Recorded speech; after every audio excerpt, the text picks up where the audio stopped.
माननीय श्री चंद्रशेखर जी। धन्यवाद सभापति जी। मैं आज इस सदन में अत्यंत महत्वपूर्ण, ऐतिहासिक और संवेदनशील विषय पर अपनी बात रखने के लिए खड़ा हुआ हूं। यह केवल एक विधेयक नहीं है, यह भारत की लोकतंत्र की आत्मा का प्रश्न है। यह उस न्याय की परीक्षा है जिसकी नींव हमारे संविधान में रखी थी, और यह उस विश्वास का सवाल है जो देश की करोड़ों महिलाओं के संसद से जुड़ा हुआ है। सभापति जी, मैं शुरुआत से स्पष्ट कर देना चाहता हूं कि हम महिला आरक्षण के पक्ष में हैं और हम इसे महिलाओं का संवैधानिक अधिकार मानते हैं। लोकतंत्र में समर्थन और सवाल दोनों साथ चलते हैं। मेरी तो सरकार से मांग है कि आधी आबादी 50% है, 33% की, उनको बढ़ा के 51% कर देना चाहिए। जब बराबरी महिलाओं को तो सदियों से नहीं मिला, जो वो बढ़ के मिलना चाहिए। सरकार की और हाउस की ये मंशा होनी चाहिए सभापति जी। लेकिन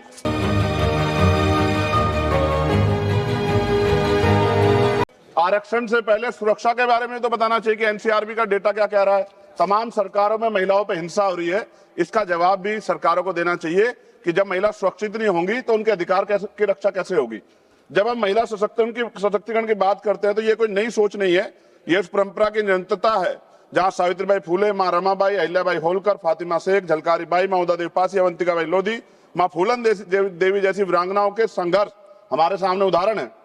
बाबा साहब अम्बेडकर जी ने संविधान बनाते हुए कहा था कि हम एक ऐसे संविधान को बना रहे हैं जहां हर नागरिक को समान अधिकार देगा, चाहे वह पुरुष हो या महिला। हमें याद रखना चाहिए, उन्होंने कहा था कि मैं किसी भी समाज की प्रगति को महिलाओं की प्रगति से मापता हूं। बाबा साहब अम्बेडकर जी ने सबसे बड़ा क्रांतिकारी कदम था वो हिंदू कोड बिल था। उन्होंने उसमें महिलाओं को संपत्ति में अधिकार, विवाह और तलाक में बराबरी, गोद लेने का पूरा अधिकार था।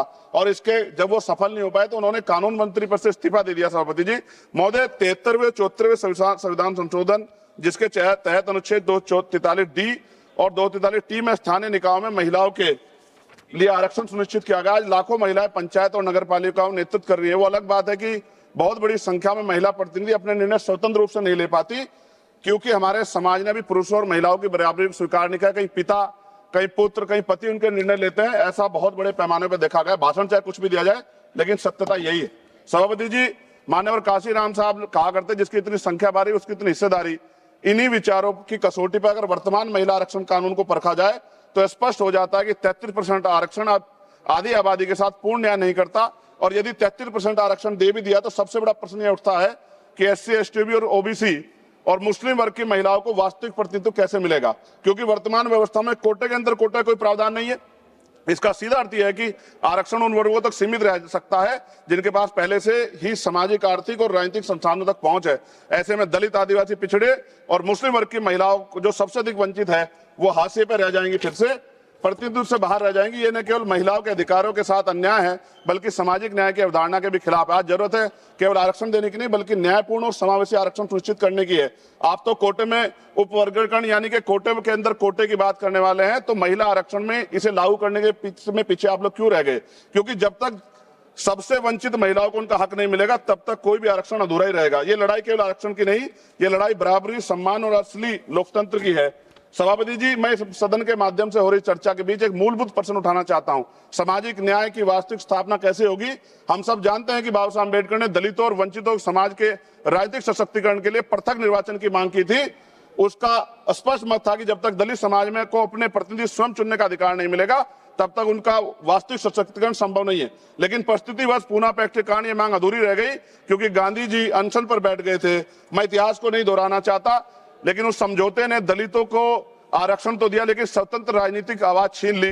माननीय सभापति जी, बहुजन आंदोलन के महानेता काशीराम जी ने अपनी प्रसिद्ध पुस्तक चमचा युग में भी इस व्यवस्था की सीमाओं को उजागर किया है कि कैसे वर्तमान राजनीतिक ढांचे में दलित प्रतिनिधि अक्सर स्वतंत्र नहीं रह पाते, अपने समाज से ज्यादा अपनी पार्टी के प्रति समर्पित हो जाते हैं। यही हाल पिछड़े वर्ग के नेताओं का भी है। अगर आप सही मायने में दलितों को, महिलाओं को, पिछड़े वर्ग को आरक्षण देना चाहते हैं, लाभ देना चाहते हैं, अगर आप वास्तव में उन्हें संसद में सतत रूप से लाना चाहते हैं तो वक्त आ गया कि उनके लिए पृथक निर्वाचन की व्यवस्था की जाए, क्योंकि बिना स्वतंत्र राजनीतिक प्रतिनिधि के आरक्षण केवल एक संख्या बनकर रह जाएगा, सशक्तिकरण नहीं बन पाएगा। अगर हम सच में सामाजिक न्याय चाहते तो हमें आधे अधूरे समाधान नहीं बल्कि साहसिक और मूलभूत निर्णय लेने होंगे। उसके लिए पृथक निर्वाचन की व्यवस्था करनी पड़ेगी। लोकसभा की तरह सभापति जी, राज्यसभा की सीटों में वृद्धि होनी चाहिए। वर्तमान में राज्यसभा की सीटें लोकसभा की सीटों के लगभग 45% है, इसलिए लोकसभा सीटों को बढ़ाने के बाद राज्यसभा की सीटें बढ़ाकर 850 का 45% यानी कि लगभग 383 सीटें होनी चाहिए। सरकार ने अगली जनगणना में जब गृह मंत्री बोल रहे थे, उन्होंने कहा था कि जातिगत जनगणना कराएंगे, वादा किया था अगली जनगणना में SC ST OBC की जनगणना की जनसंख्या की गणना के बाद अब समय आ गया है कि राज्यसभा, विधानसभा, विधान परिषद में भी SC ST की तरह OBC वर्ग के लोगों को जनसंख्या के अनुपात में आरक्षण दिया जाना चाहिए, जहां जहां भी अब तक लागू नहीं है। और पिछड़ी और अति पिछड़ी जातियों को भी लोकसभा और विधानसभा में आरक्षण की व्यवस्था हो, जैसे SC ST के लोगों को है। सभापति जी, हमारा संविधान कहता है कि प्रतिशत जनसंख्या के आधार पर होना चाहिए, साथ ही संघीय संतुलन को भी बना रहेगा। 1976 और 2001 के परिसीमन को रोकने का निर्णय इसलिए लिया गया था क्योंकि उस समय यह समझ थी कि अगर केवल जनसंख्या के आधार पर किया गया तो राज्य जनसंख्या नियंत्रण में सफल, जो राज्य जनसंख्या नियंत्रण में सफल रहे, नुकसान में चले जाएंगे। सरकार कहती है कि प्रक्रिया निष्पक्ष होगी, लेकिन सवाल उठता है क्या इसके लिए सभी राज्यों का व्यापक परामर्श हुआ? क्या कोई सर्वदलीय समिति बनाई गई? क्या राज्यों की सहमति ली गई? अगर नहीं तो यह प्रक्रिया सहमति से नहीं, सख्ती से लागू की जा रही है।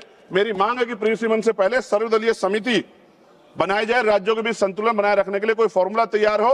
और मेरी मांग है कि राज्य पुनर्गठन के प्रस्ताव है सरकारों के पास, ये परिसीमन से पहले राज्य पुनर्गठन के बारे में सोचा जाए, क्योंकि इतने बड़े बड़े प्रदेशों में उनका भला नहीं हो सकता है। इसलिए बेहतर प्रदेश बनाने के लिए हमें पुनर्गठन के बारे में सोचना चाहिए।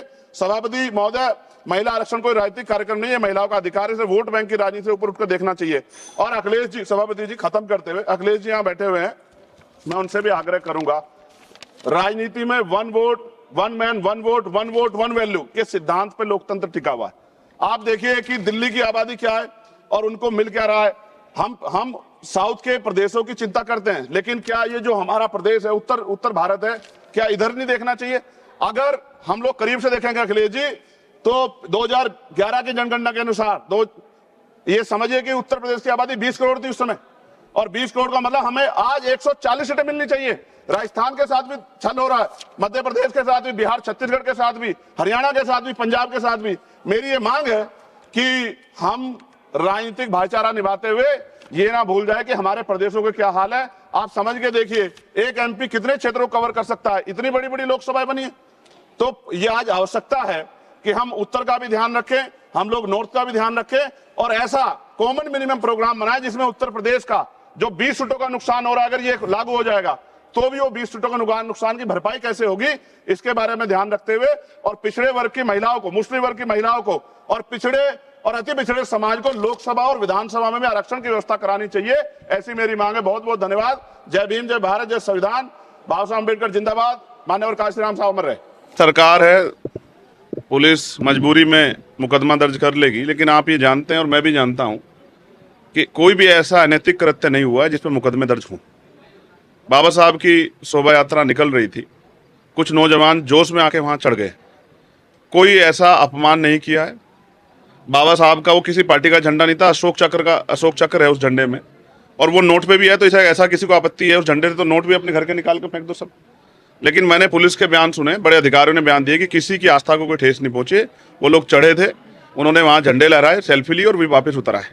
तो मगर मैं दोनों ही समाजों से सबसे कहूँगा कि वो आपसे प्रेम बना के रखे, ऐसे विषयों को सेंसिटिव ना बनाए और समाज में इस तरह का विघटन ना पैदा, उसका ध्यान रखें। लेकिन पुलिस ने जब बयान दिया तो फिर अब मजबूरी क्या होगी कि मुकदमे दर्ज करने पड़ रहे हैं। यहाँ तो बाबा साहब की मूर्तियाँ रोज टूट रही है। यहाँ तो अब मैं कह रहा हूँ मूर्तियों की बात, यहाँ तो NCRB का डेटा कहता है कि रोज कमजोर वर्गों पर इतनी हिंसा हो रही है। तो अगर इस तरह से कार्रवाई की जाएगी तो फिर भय व्याप्त होगा या आक्रोश व्याप्त होगा, फिर उसकी जिम्मेदारी भी प्रशासन को, सरकार को उठानी पड़ेगी। आपने और मैंने पुलिस का बयान सुना नहीं सुना? पुलिस ने क्या कहा? इसके बावजूद भी मुकदमा लिखना, इसका मतलब उन पुलिस पर दबाव बनाया गया, उनको मजबूर किया मुकदमा लिखने के लिए। इस तरह की सरकार जो है, जो भय में चलती है, वो कानून व्यवस्था का निडोरा ना पीटे और ताकतवर सरकार की बात ना करे। पूरे देश के अंदर जहां कहीं भी बहुजन समाज पर एट्रोसिटीज होती है, उस एट्रोसिटीज पर अगर वो व्यक्ति, वो परिवार मेरे पास तक पहुंच जाता है, जिन केसेज में मेरे फोन के जाने के बाद एक्शन हुआ, उस पर रेप केस तक हैं, कुल्हाड़ी से काटे हुए हमारे समाज के, बहुजन समाज के लोगों को काटा गया, उन पर कार्रवाई कराने का काम किया। ऐसे सैकड़ों मनुवादियों को जेल भिजवा चुका हूं जो मेरे समाज पे, मेरी बहन बेटियों पर अत्याचार करते हैं। मेरे फिल्म प्रोडक्शन हाउस के अंदर अगर कोई आदमी इलेक्ट्रॉनिक मीडिया के अंदर जाना चाहता है या फिल्म लाइन में जाना चाहता है, उसको फ्री ऑफ कॉस्ट ट्रेनिंग में दे रहा हूँ और देता रहूंगा। धर्म पढ़ाएंगे आपको, रामायण, महाभारत, गीता, बाइबल और कुरान। दोस्तों, आपको पढ़ना होगा भारत का संविधान। 1984 में काशीराम साहब को ज्वाइन किया मैंने, और उस टाइम में 9th क्लास में पढ़ता था। उनके उस रास्ते पे काम करता हूँ। सामाजिक आंदोलन चलते रहना चाहिए, राजनीतिक आंदोलन चले या ना चले। ना बिकता हूँ, ना मुझे कोई खरीद सकता है, ना समझौता करता हूँ। सिर्फ 18 घंटे काम करता हूँ। जब तक मेरे समाज के, बहुजन समाज के पीड़ित व्यक्ति को न्याय नहीं मिल जाता, तब तक मैं बाबा साहब के विचारों और संविधान पर चलता हूँ। 9810085714। गांव की घटना है, ठाकुरों ने राइफल से गोली चलाई, मारने का प्रयास किया, सिर्फ बारात चढ़त के ऊपर की, इस रास्ते से बारात नहीं चढ़ेगी, ठाकुरों का रास्ता है। सारे चैनल को बोला कि भाई ये स्टोरी चला दो, किसी कोई चैनल पे स्टोरी चलाने के लिए तैयार नहीं होगा। कौन से बहुजन समाज को न्याय दिलाने की बात कर? काशीराम साहब कहते थे कि मैं किसी की शादी में नहीं जाऊंगा, किसी के फंक्शन में नहीं जाऊंगा, किसी के घर नहीं जाऊंगा, ना शादी करूंगा, ना गए कभी। जो संगठन, जो राजनीतिक लोग चला रहे, वो अपने घर में पहले सुरक्षा और बंगला और पैसे का और बड़ी कार का इंतजाम कर रहे हैं। उस पर भी आपको सोचना चाहिए। फिल्म लाइन और इलेक्ट्रॉनिक मीडिया में इस समाज के लोग, जो पुअर सेक्शन है, पुअर कास्ट जिसको कहते हैं, SC ST OBC माइनॉरिटी, एक भी चैनल का कोई भी मालिक इस देश के अंदर आज तक नहीं है। क्यों नहीं है? हमारे चैनल लाइक, शेयर, सब्सक्राइब देखना मत भूलिएगा। इसी के साथ आप लोगों से विदा लेता हूं। जय भीम, जय भारत, जय संविधान, नमो बुद्धाय।